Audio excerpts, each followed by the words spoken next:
Comment se désintoxiquer de notre sentiment d'infériorité? Vous voyez, nous avons tous une attitude et des comportements. Nous pensons que ce comportement que nous avons, c'est notre comportement. Nous oublions totalement que celui-ci est lié à notre conditionnement, à notre enfance. Nous oublions tout ça. J'ai pour ma part eu des discussions assez proches avec ma matriarche. Et je me suis rendu compte que celle-ci passait beaucoup de temps à me rabaisser. Mais là, je suis un adulte. J'ai quand même plus de 40 balais. Et je me suis rendu compte qu'elle n'arrivait pas à avoir une conversation avec moi. C'est-à-dire d'égal à égal, comment dire, me percevoir avec de l'humanité. Elle n'y arrive pas. Percevoir ma singularité, elle n'y arrive pas. Donc qu'est-ce que ça nous donne à long terme? Ça nous donne quelqu'un qui va penser avec le temps qu'il est une merde. Parce qu'on est toujours le reflet du regard de sa mère. Et donc il y a cette croyance que les mères sont exceptionnelles. C'est totalement faux. Les mères ont des névroses, les mères ont des problèmes psychologiques, souvent, qui est lié aussi à leur passif. Et elles ne font souvent pas de travail sur elles-mêmes.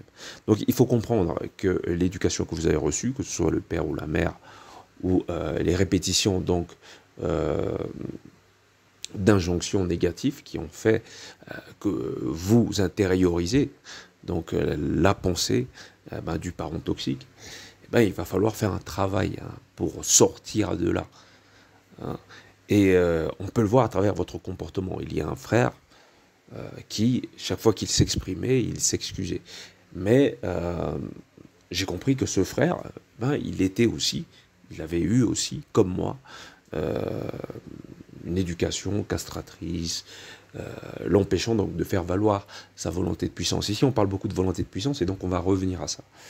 Le problème dans l'éducation castrateur étant donc une femme qui, ayant eu de mauvais rapports avec le père, donc un rapport dysfonctionnel avec le père, se retrouve à être attirée par des hommes qu'elle pourra ou voudra contrôler parce qu'elle est en opposition avec le père. Tout le monde connaît les particularités des femmes qui ont des conflits avec leur père, donc des grosses salopes, et celles-ci vont se retrouver à voir donc dans l'homme gentil ou l'homme valable une espèce comment on dit ça déjà, une espèce de punching ball, on va dire.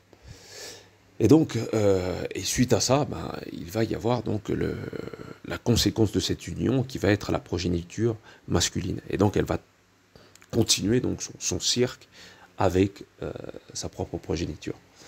Et donc, lorsque vous avez grandi dans ce type d'atmosphère, il va falloir faire un travail sur vous-même, vous permettant déjà de comprendre celle-ci. Si vous n'avez pas compris le parent toxique, que ce soit le père ou la mère, vous ne comprendrez jamais vos propres problèmes. Si vous n'avez pas cerné donc, les particularités donc, du parent toxique. Et donc, il faut sortir de cette aliénation qui consiste à vous faire croire que vous êtes une merde. Non, la merde, c'est celui qui n'a pas été capable de vous percevoir. On ne dit pas que vous êtes exceptionnel. Vous avez vos qualités et vous avez les droits de les revendiquer. Vous avez des qualités, vous avez le droit de les revendiquer. Vous avez des défauts, c'est à vous de les percevoir. L'autre, notamment le parent, ne perçoit pas forcément le défaut, mais ce qu'il perçoit, c'est plutôt vos facultés, et donc à travers ce qu'on pourrait qualifier de défaut, ce qu'il perçoit surtout, c'est votre impossibilité de jouir de vos qualités. Et c'est là qu'on va parler de défauts. Mais ce n'est pas des défauts en soi, c'est surtout que vous devez jouir donc de votre personnalité. Et s'il y a des comportements récurrents chez vous qui vous empêchent de jouir de votre personnalité, ce ne sont pas des défauts en soi, mais c'est un défaut pour vos qualités. Et c'est dans cette mesure que c'est un défaut. Mais en soi, il n'y a pas de défaut. Et donc, vous devez récupérer une part de votre personnalité qui est celle que vous avez toujours rejetée, parce que le problème avec le parent toxique, c'est que lorsqu'il vous dégoûte de vous-même, il est le premier à vous donner des injonctions, il est le premier à être injuste, il est le premier à vous manipuler, mais en contrepartie, il est le dernier donc, à vous permettre de vous défendre. Donc il vous éduque dans une finalité de souffre-douleur.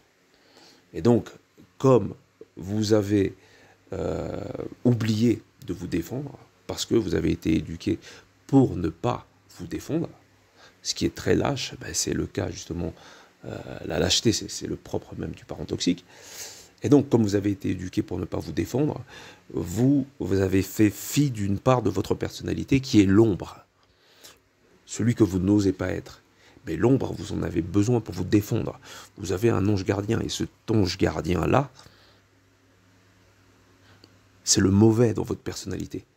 Et ce mauvais-là, on vous a donné l'injonction de ne pas tendre vers cette part de votre personnalité, parce que c'est pas bien, parce que c'est mal éduqué, toi tu es une bonne personne, toi tu crois en Jésus, toi machin, toi machin, toi machin, pour que tu oublies en fait de te défendre et de faire valoir ta propre particularité, l'entièreté de ta personnalité. Ton ange gardien, ou plutôt ton côté obscur, ne sert que de garde-fou pour empêcher les autres donc de pénétrer donc ta psyché et de te détruire. Ton ange, tu as donc un ange gardien, et ton ange gardien, c'est ton démon. Tu comprends? Et c'est cette part de ta personnalité que l'on t'a interdit d'évoquer ou de représenter.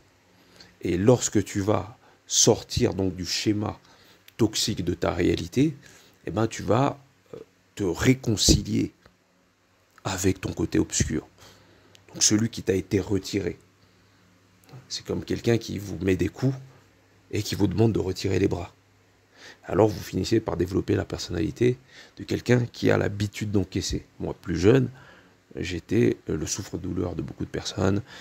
J'ai subi du harcèlement. Je me laissais faire. Je me rappelle, à l'époque, une de mes éducatrices m'avait giflé, je ne répondais pas, un professeur aussi, etc. Donc vous êtes dans un espèce de masochisme qui répond justement à une personnalité qui est éduquée pour servir les intérêts des autres et pas servir aux propres intérêts. Et donc pour sortir de cette réalité, ce que vous devez faire, c'est revenir à vous-même. Revenir à vous-même, c'est vous réconcilier avec votre part d'ombre, votre côté obscur. Celui qui a besoin de se battre, celui qui a besoin de rendre les coups. Celui qui ne supporte pas que l'on vous traite comme une merde. Celui qu'on vous a interdit d'être par celui-là même qui voulait faire en sorte que vous intériorisez ce mal-être. Et donc non, vous devez vous réconcilier avec votre part d'ombre. Ces personnalités névrotiques ne répondent qu'à une seule réalité, c'est la réalité du persona. Donc le persona, selon Carl Gustav Jung, c'est le personnage de facette que vous représentez lorsque vous êtes social, lorsque vous êtes dans le monde social. Par exemple, moi je suis un professeur, moi je suis un psy, donc j'ai un certain comportement en tant que psy, mais je me rends bien compte que le psy ou le professeur, c'est pas véritablement ma personnalité. La personnalité névrotique pense que le persona, donc le rôle qu'il joue lorsqu'il est professeur ou psy, c'est véritablement lui. J'ai un personnage névrosé dans mon cercle familial qui, lui, se persuade, hein, on ne sait pas trop pourquoi, dans quel but, que être confrère, c'est sa personnalité. Il reste dans le persona.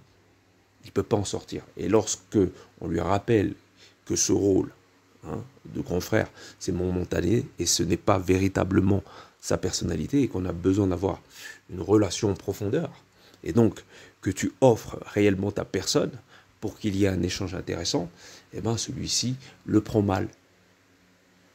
Parce que si vous tuez le persona de la personnalité de facette, eh ben c'est comme si vous le tuez lui. Il se confond avec son rôle. Il n'est rien derrière ça. C'est quelqu'un qui est détruit. Et donc, lorsque vous sortez donc du persona, vous rentrez dans l'inconscient. Et pourquoi il y a des gens qui ne veulent pas rentrer dans l'inconscient?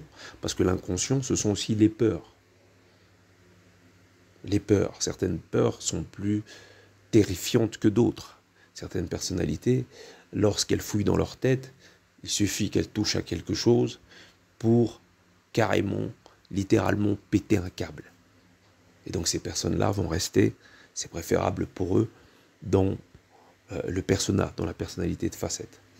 Mais une fois que vous sortez de la personnalité de facette et que vous questionnez vos ombres, que vous questionnez votre enfance, vous redevenez vous-même. Vous vous réconciliez avec votre part d'ombre. Vous réapprenez à vous défendre. Vous réapprenez à apprécier qui vous êtes. Parce que ça vous a été retiré par ces mêmes gens toxiques.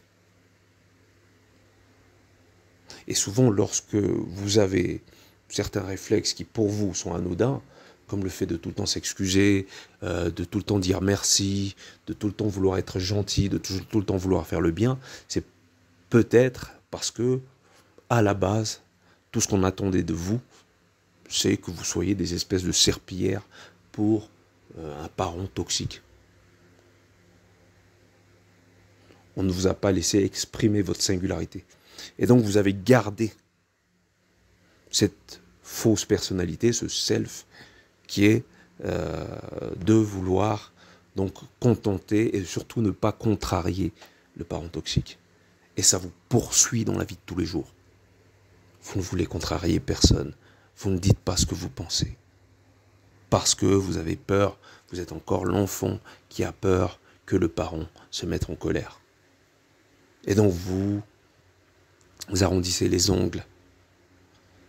Vous essayez de ne pas déplaire pour ne pas vous faire gronder, voire pour ne pas vous faire tabasser.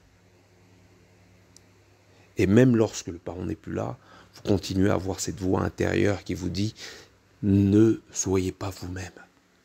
Parce que ce que vous êtes, c'est sale. Être mauvais, c'est sale. Soyez une bonne personne. Et d'ailleurs, souvent, ils vont jouer sur la moralité. À travers l'église. Va à l'église. Crois en Jésus. Alors que eux-mêmes, dans leurs actions, ils montrent tout le contraire d'une personnalité croyante. Jésus étant un révolutionnaire, ils n'ont aucune révolution en eux. Ce sont des automates. Ils ne sont dans la religion que dans une finalité d'assimilation et pour se donner une image correcte qui correspond donc bien entendu aux volontés des masses pour ne pas être ostracisé. On est encore dans le monde de la matière.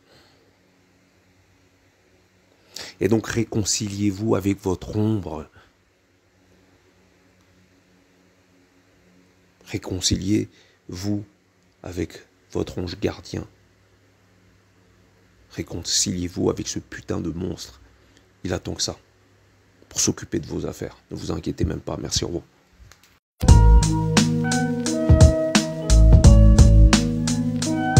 T'es comme une bougie qu'on a oublié d'éteindre dans une chambre vide. Tu brilles entouré de gens sombres voulant te souffler. Celui qui a le moins de jouets, loin du chouchou. Celui qu'on fait chier, le cœur meurtri, meurtrière et ta jalousie. L'enfant seul se méfie de tout le monde, pas par choix, mais depuis pense qu'en guise d'amis son ombre suffit. Une solitude qui suit jusque dans le sexe. Mon texte coupe l'enfant seul en deux espèces. Ceux qui baisent à l'excès mais souhaiteraient se fixer à une femme plutôt qu'à mille fesses quand l'autre sort écoute. Souvent la même chanson dans le posté, porte le deuil d'une relation morte et reste l'œil humide. La tête baissée laisse le cœur sur l'estomac, l'estomac sur les genoux, ma tristesse n'a d'égal que le coup de gueule muet de l'enfant seul que nul ne calcule. T'es l'enfant seul, je sais que c'est toi, viens du bas-fonds, des quartiers neufs, bref, au fond tous la même souffrance. T'es l'enfant seul, je sais que c'est toi, viens du bas-fonds.